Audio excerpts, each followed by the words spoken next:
It started with the sky bleeding pink, not in a way anyone could describe as violent, but soft, like a sunset got caught in a dream and decided never to wake up. Scientists scrambled. Photographers cried. Birds flew in spirals. And on the 6th day of the pink sky, the moon blinked. Then she came. Nikusa wasn't subtle. 10 feet tall. A silhouette of divine geometry. All long limbs and soft curves draped in sharp colors. Crown of black on her glowing head. A choker like an eclipse. And that microphone, pink, like the softest scream you'd ever love. No one saw her walk. She just was there, standing on the curve of the atmosphere, gazing down, smiling faintly. Her eyes, pink melting into orange, shimmered with something ancient. And then, without a word, she reached. It happened over hours, maybe seconds. Time got weird. Every clock on Earth froze at 11:11. Nikusa's hand, enormous and slow, swept down past the clouds. Her fingers brushed the stratosphere like she was sampling frosting on a cake. Everyone looked up. Phones filmed. News anchors screamed. Kids cheered and cried all at once. And then she yawned, a soft, cosmic inhale that pulled tide sideways and folded mountain ranges like they were pages in a book.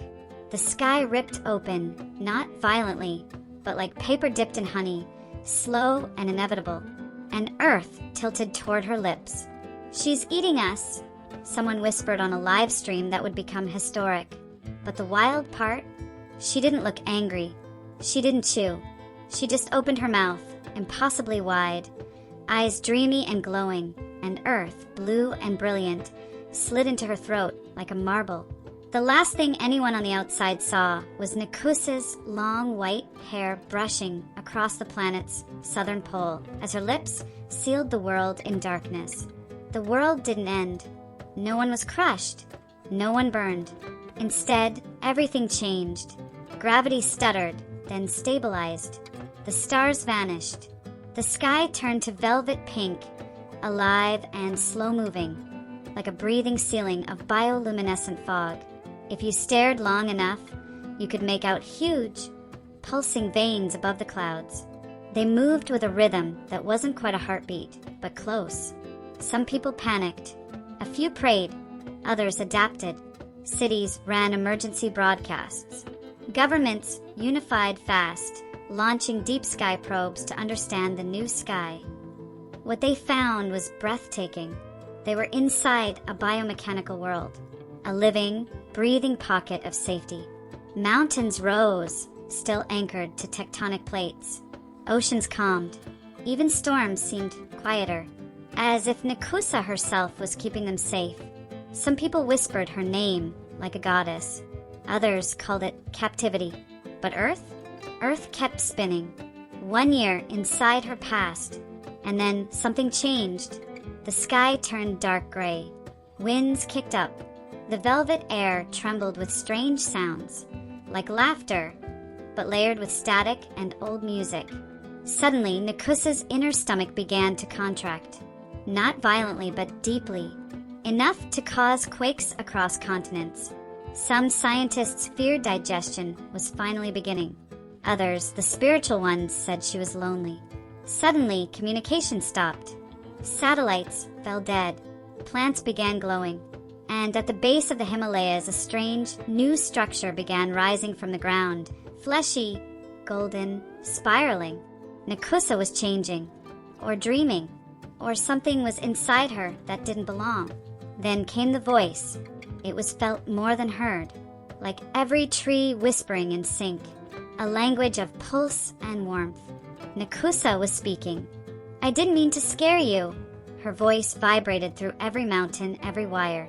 There was something I had to fight. Inside me. You felt it too. She showed them, visions flashing in people's dreams. A parasite of noise, something born from another void. It had latched onto her when she crossed universes. Earth was never in danger from her, but it was in danger from that. So she swallowed it, wrapped it in a new organ. Deep below, where humans could reach. Isolated. Trapped. The gut storm wasn't her fault. It was her saving the Earth. Again, people cried. Some rejoiced. Others asked for direct contact. Nikusa smiled through the clouds. A giant face, serene and glowing, lit up the pink sky for a moment. I'll always keep you safe, even if you live inside me. It's been 10 years now. Kids grow up under the glow of Nikusa's inner sky. They learn about weather patterns shaped by her moods. Crops grow better, pollution's gone, and volcanoes don't erupt anymore unless she's laughing too hard. Pilots navigate using the spiral breaths in the upper airways. Astronomers study her organs. Poets write about how she hums when people kiss. The Earth, it became a planet not just on a journey, but inside a guardian. Some say we're her heart now. Others believe we're just a story she tells herself to stay calm. Either way, the world isn't alone anymore. And every night, when you look up into that pink, breathing sky, you can feel her watching. She was watching, not to control anything or anyone, and not to crush a soul. She was watching just to care, because she really did care a whole lot. By now, living inside Nikusa was normal. But normal, in this case, meant a giant surreal biome stitched together by cosmic goddesses' insides. So yeah, not that normal. People still called it the belly, even though scientists insisted it was technically her substomach containment zone. Some saying it was a biolabyrinthic fusion of her respiratory tract and inner void space. But to most of us, it was home. The pink sky breathed. The wind pulsed in and out like lungs, gentle and rhythmic. Sometimes when it rained, the droplets shimmered like microscopic stars. But one day it all came to a stop. All the pulsing, all the breathing, it all just stopped. Not in a scary, apocalyptic way, but like when you realize a song's ended and you didn't even notice until the silence hits. That's when a new expedition launched. The team was called Project Echo. Scientists, ex-soldiers, dreamers. Their goal? To find the lung caverns, where Nikusa's internal wind originated. They flew in a glider called the Void Rider, designed with materials harvested from the sky itself. Some people called it skyflesh, which is gross and awesome. With solar harvesting wings and a navigation system tuned to her heartbeat, they headed up, which was tricky because directions get weird inside a body the size of a reality. As they rose, things got stranger. The clouds turned translucent, showing the muscle ridges and membrane structures behind them. Lightning occasionally flashed, not electric, but made of data and emotion. One spark caught a crew member's suit, and he started laughing uncontrollably for 10 straight minutes. Apparently, it was just Nikusa dreaming again. And then they reached it, the entrance to her lungs. It was beautiful, a colossal cavern, miles wide, lined with glowing ribs that moved with each silent inhale. The air here was denser, honey-thick but breathable. Every breath felt like it whispered secrets into your blood. And at the center of it all, the respira core, a softly throbbing organ like a reverse star, pulsing rhythmically in a gentle up-down motion. One of the scientists leaned in and whispered, "Is it humming?" It was.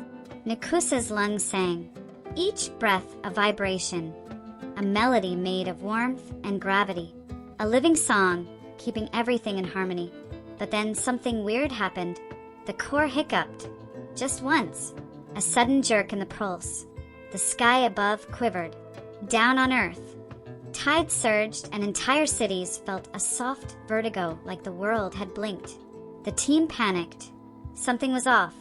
They traced it back through membranes, past neural arcs, down to a hidden fold beneath her diaphragm, a massive sealed chamber they hadn't mapped. Inside it, something was moving. The team called it the knot, a tangled cluster of glowing tubes and dark tunnels buried in the folds of her body. It wasn't supposed to be there. Nikusa had always been intentional, symmetrical. Her body was a masterpiece of cosmic design. But this was chaos. A tumor? A pocket of forgotten thoughts? Something left behind? As they entered, the walls got tighter, flesh denser. The very space around them began to hum with anxiety. Not theirs, hers. Nikusa was nervous. Then came a voice. Not loud, not verbal, just felt. Don't be afraid. That place is part of me, but also not. They kept going. Inside the knot was a giant, cyst-like chamber. Floating in the center, an orb. Metallic, throbbing and not hers. It was something the Earth had brought with it. An old satellite, maybe, or a quantum core. Whatever it was, it had nested inside her without permission, throwing off her balance. It had to be dislodged, but carefully. If it ruptured, Nikusa could experience total systemic dissonance. In plain terms, a full-body void panic attack. Not fun for a living planet inside her. Earth's leaders, now calling themselves the Council of Organs. Yeah, it's dramatic, but we leaned into it. Voted on a plan. They would send Earth's first interorganic mediators. Not soldiers, not scientists. Just humans, deeply empathic ones, trained in reading body language, emotion, even molecular memory. The mission? To speak with the alien orb. To convince it to leave. Crazy? Sure. But you don't live inside a 10-foot stick figure goddess and stay boring. The mediators entered with calm minds. They sat before the orb, surrounded by slow-pulsing void flesh, and began to hum, tuning their bodies to Nikusa's rhythm. Slowly, the orb responded, not with sound, but with shapes, memories, images. It had been a fail-safe, a data core launched decades ago, filled with humanity's worst fears, nuclear codes, extinction scenarios, all that paranoia from the old world. It had awakened inside Nikusa, and it was scared. It was evil or anything like that. It was just lost. And then Nikusa hugged it, not like physically hugging it, not even emotionally, just energetically giving it a big squeeze.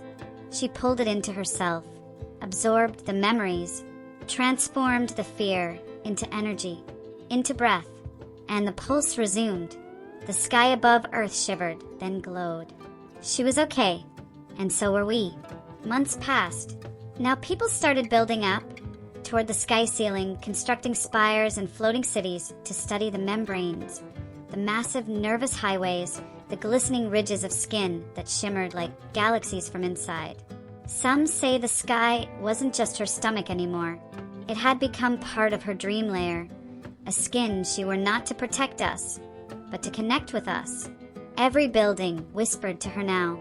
Every ocean sent signals through biofibers in the soil. Earth and Nikusa were sinking more every day. But sometimes late at night, if you stood outside and looked up, you'd see it, a silhouette, massive, serene. Her real face, gently watching through the pink sky, eyes glowing orange at the edges. She was still smiling and her heart still beating. We could all feel it inside of her. Not the usual thump-thump rhythm everyone was used to by now. This one hit different. It rippled through the ground like a bass drop from the center of reality. Windows trembled.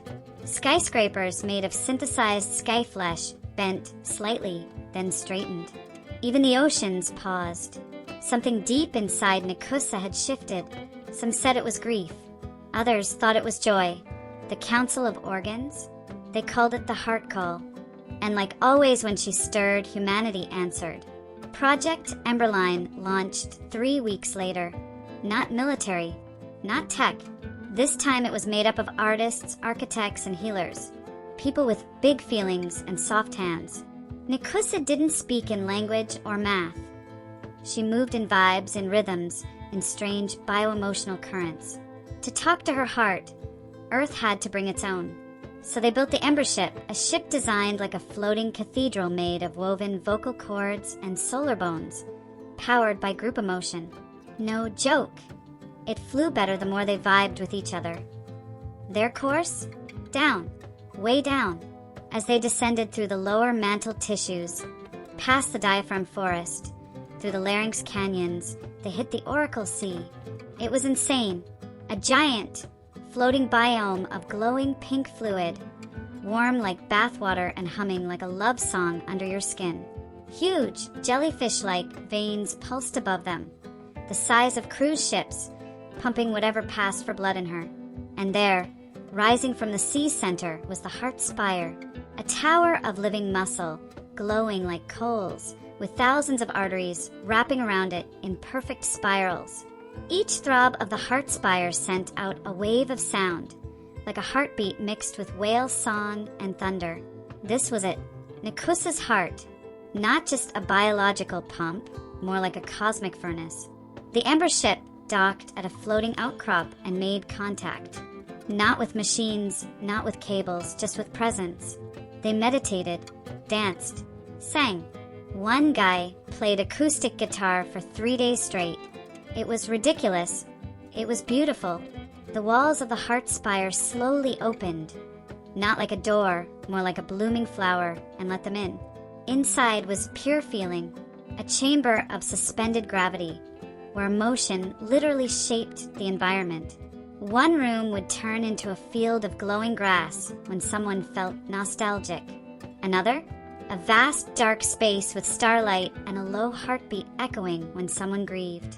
And in the center of it all, the corpus, Nikusa's emotional nucleus, a floating sphere of molten pink-orange energy about the size of a city. It pulsed with memories, some hers, some ours. The moment Earth entered her, the gut storm, the nut, all there, held in her heart like precious songs.